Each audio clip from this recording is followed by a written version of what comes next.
I came home on a Sunday evening. My bag still smelled of campfire and rain. When I opened the door to my room, it wasn't my room anymore. The bed was gone. My desk, my books, my life vanished. In its place stood an easel splattered with paint, the air thick with turpentine. "She needs the space," my mom said from the hallway. "Don't be selfish," my dad added without looking at me.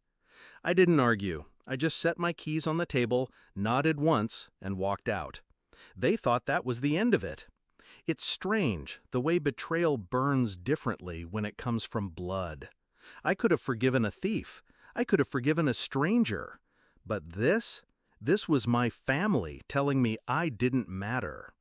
I used to believe in them, used to think loyalty was a given. I was the one who stayed quiet during their fights, who covered for my sister when she failed a class, who handed over my allowance to help with emergencies. They liked me best when I was invisible. That night, I didn't sleep. I sat at the bus station with my backpack and thought about everything I owned. Most of it still in that house, scattered or tossed aside. My things didn't matter. My space didn't matter. But respect? That mattered. And they'd stripped it from me. The next day, I started making calls. Not to friends, not to relatives. To people who knew how to handle property, paperwork, and signatures.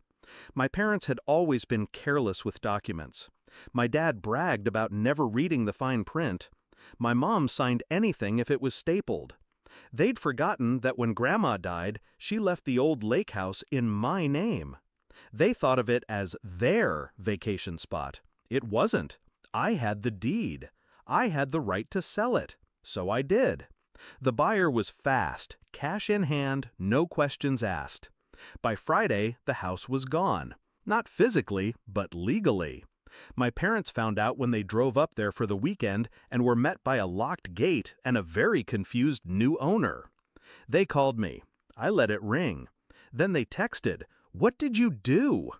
I replied with 3 words. I needed space. They came back furious. My mom's voice was shaking, more from disbelief than anger. That was our family property. "No," I said, "it was mine. You should have read the will." They threatened to sue. I told them to go ahead. They did. Court was quiet, almost boring. The lawyer I hired was sharp, the kind who smiled only when he was about to cut someone in half with paperwork. Every document, every signature, every law was on my side. My parents sat there realizing they weren't just losing a house. They were losing the comfort of thinking I was powerless.